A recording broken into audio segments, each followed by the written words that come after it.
Halo sobat spoiler, pasti kalian udah gak sabar banget nih nungguin cerita yang menggantung kemarin. Tenang-tenang, aku bakal lanjutin sekarang juga.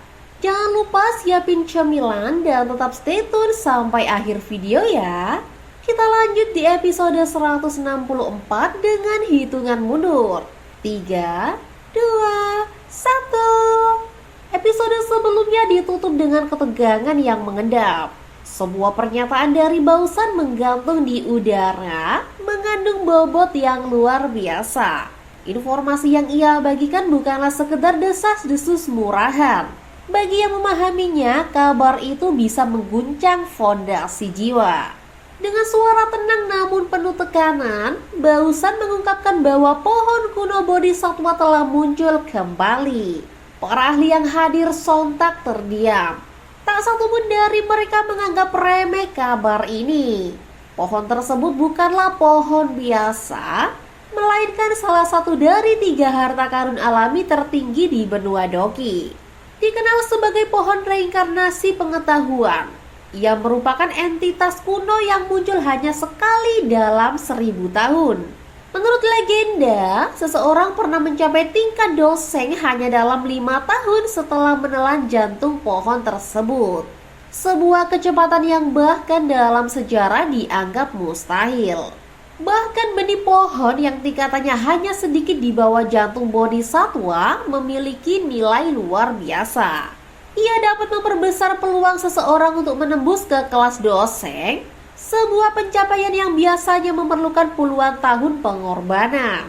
Xiaoyan dan Yang Lao tertegun. Dalam keterkejutannya, Xiaoyan secara naluriah menyentuh cincin penyimpanannya, tempat ia menyimpan sebuah benih bodhisatwa. Ia bertanya-tanya mengapa ia tidak merasakan kehadiran pohon itu sebelumnya. Bausan menjawab pertanyaan itu dengan pelan, namun penuh ketegangan. Pohon itu muncul di perbatasan timur laut dataran tengah, tepatnya di wilayah gurun kuno, tempat yang dikenal sebagai tanah terlarang, penuh makhluk buas kuno dan kondisi alam yang mengerikan. Bahkan ahli Douzun paling kuat pun ogah memasuki wilayah itu. Namun Yang Lao tidak sepenuhnya mempercayai kabar ini begitu saja. Ia mencium niat tersembunyi di balik penyebaran informasi ini. Besar kemungkinan seseorang sengaja memancing kekacauan agar dapat menuai keuntungan dari kekisruan yang akan terjadi.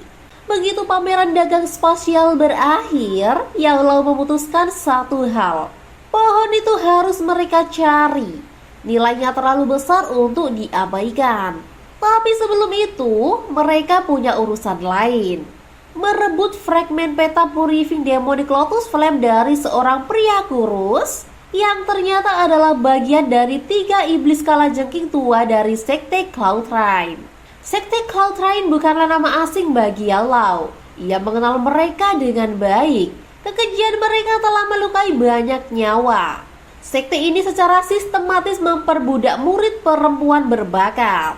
Mereka dijadikan kuali daging, dimanfaatkan hingga tetes terakhir energi doki mereka, lalu dibiarkan mati perlahan oleh ritual sesat yang disebut perpindahan kekuatan melalui tubuh. 3 iblis yang mereka incar adalah Tianhezi, Dozun perubahan ke-9 puncak, Dezi, Dozun perubahan ke-8, dan Renhezi, Dozun perubahan ke-6. Mereka bertiga dikenal sangat kejam dan kekuatan gabungan mereka dikabarkan mampu menandingi seorang Banseng. Kelompok Yang Lao kemudian memilih jalur sempit di gunung terpencil, tempat yang pasti akan dilalui oleh para iblis tua itu. Tiba-tiba suara gemuruh petir terdengar samar dari kejauhan. Langit mulai mendung dan dalam hitungan detik 3 cahaya hitam melesat mendekati gunung dengan kecepatan luar biasa. Mereka berhenti tepat 1000 kaki dari posisi Xiaoyan. Ketiga iblis tua itu muncul dengan aura mengerikan. Tianhezi sang pemimpin tampak membawa dendam lama. Ternyata mereka pernah memiliki perseteruan mematikan dengan Yang Lao di masa lalu. Yang Lao berdiri kokoh, tidak goyah sedikit pun. Dengan nada dingin, ia langsung meminta fragmen peta. kalian yang memilikinya, aku tidak punya alasan untuk mundur, ujarnya tanpa basa-basi. Yang Lao menunjukkan kekuatan sejatinya sebagai Bansheng, melepaskan Doki yang mengguncang langit. Tangan raksasa dari api terbentuk di udara, menyambar dengan kecepatan mengerikan. Ketiga iblis tak tinggal diam. Mereka menggabungkan kekuatan mereka, tapi gunung-gunung mulai berguncang dan runtuh oleh dahsyatnya serangan. Tian Hezi terpukul mundur. Melihat pertarungan frontal tidak menguntungkan, mereka segera mengincar kelompok Xiaoyan. Ren Hezi menyerang dengan cepat ke arah Xiaoyan, Cailin, dan Xiao Yishan. Tatapan cabulnya justru menjadi awal dari kehancurannya. Cailin berubah menjadi piton penelan surga 7 warna, sosok yang nyaris punah dalam legenda. Sementara itu, Xiao Yishan mengaktifkan kekuatan racunnya. Rambut hitamnya berubah menjadi putih perak dan udara sekitar mulai rusak oleh aura beracun mematikan. Ren Hezi mulai terdesak, kalah cepat dan kalah siasat. Xiaoyan yang sejak awal hanya mengamati kini bergerak. Ia membentuk segel tangan kompleks dan auranya melonjak, menandakan kekuatan tersembunyi yang dilepaskan. Tato klan menyala di dahinya dan 5 jenis api muncul. 4 adalah api surgawi sejati, 1 buatan namun kuat. Dari gabungan ini lahirlah teknik mematikan, Angry Buddha Lotus Flame 5 warna. Riak energinya menyebar seperti badai. Ren Hezi tertegun, tak percaya bahwa Xiaoyan mampu menciptakan teknik seperti ini.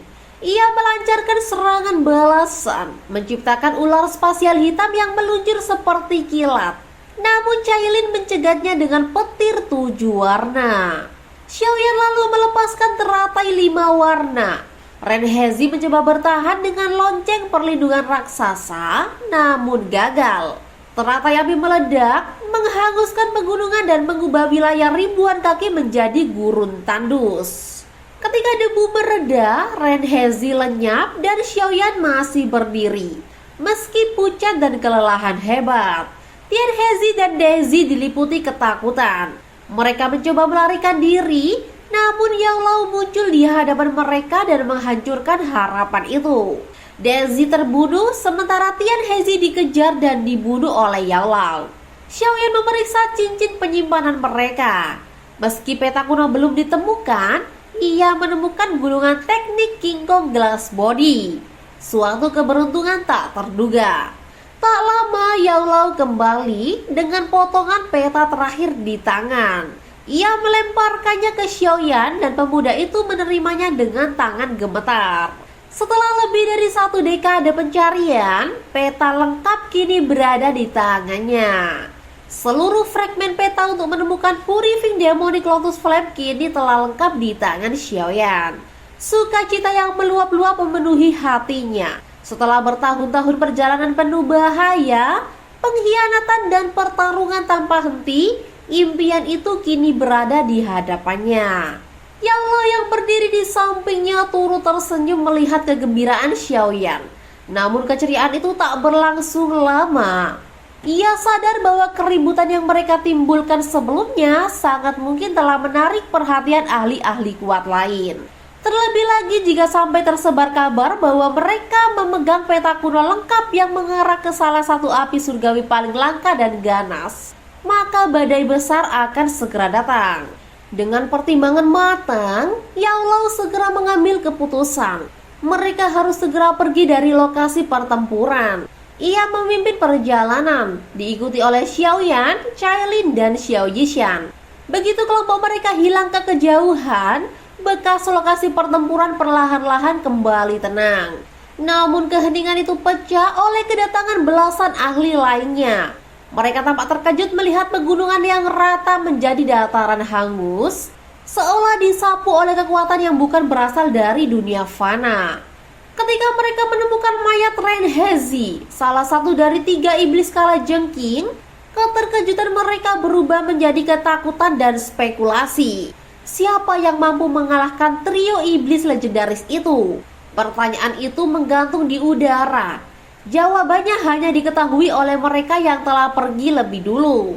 Sementara itu, kelompok Xiaoyan telah melakukan perjalanan jauh dan tiba di puncak gunung terpencil sekitar 5.000 kaki dari lokasi sebelumnya. Ya Allah memeriksa sekeliling dengan seksama, memastikan bahwa tak ada yang mengikuti mereka, lalu menyegel ruang sekitar untuk memastikan keamanan. Dalam suasana yang tenang, Xiaoyan mengeluarkan semua fragmen peta kuno dan mulai menyusunnya satu persatu.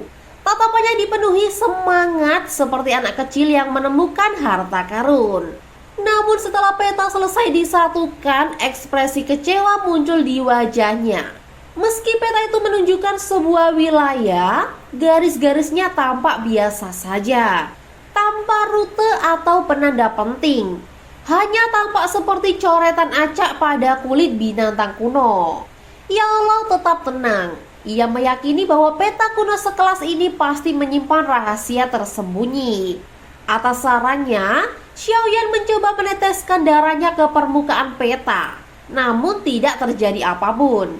Rasa kecewa dan frustasi mulai merayap di benak Xiaoyan. Setelah semua usaha bertahun-tahun, peta itu tampak sia-sia. Dalam keputusasaannya, ia berniat menghancurkan peta itu dengan api surgawi miliknya.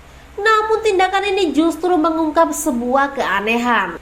Peta kuno itu tidak terbakar sama sekali, meskipun terkena panas luar biasa dari api surgawi Xiaoyan. Ya Allah pun terkejut. Ia meminta Xiaoyan meningkatkan intensitas api. Semakin kuat api menyala, semakin terang garis-garis di permukaan peta bersinar. Hingga akhirnya garis-garis itu melepaskan diri, melayang di udara dan membentuk karakter-karakter kuno yang bercahaya. Ya Allah membaca karakter-karakter kuno tersebut dengan seksama. Isinya menjelaskan tentang fenomena langit langka yang terjadi setiap 1000 tahun. Munculnya 2 bulan secara bersamaan dan planet-planet yang berjajar sejajar. Fenomena ini akan mengguncang dunia, dan pada saat itulah Purifying Demonic Lotus Flame akan kembali muncul. Ia segera menghitung dan menemukan bahwa peristiwa langit ini tinggal 3 tahun lagi. Yang Lao menatap Xiaoyan dengan serius. Ia mengatakan bahwa jika Xiaoyan ingin memiliki kesempatan menaklukkan api iblis itu, maka dalam 3 tahun ke depan ia harus mencapai tingkat dosek. Xiaoyan menggenggam tangannya erat. Kegembiraannya berubah menjadi rasa getir. Semua informasi yang ia kumpulkan selama bertahun-tahun ternyata hanya penanda waktu. Hal yang mungkin nantinya akan diketahui semua orang juga. Namun sebelum ia bisa merenung lebih lama, sesuatu yang tak terduga terjadi. Saat Xiaoyan mengelurkan tangan untuk mengambil kembali peta kuno dari api, gambar teratai iblis di permukaan peta tiba-tiba bergerak. Gambar itu berubah menjadi seberkas cahaya dan dengan kecepatan luar biasa menembus titik di antara alis Xiaoyan. Yao Lao terkejut namun terlambat bereaksi. Begitu pula Cailin dan Xiao Yishan.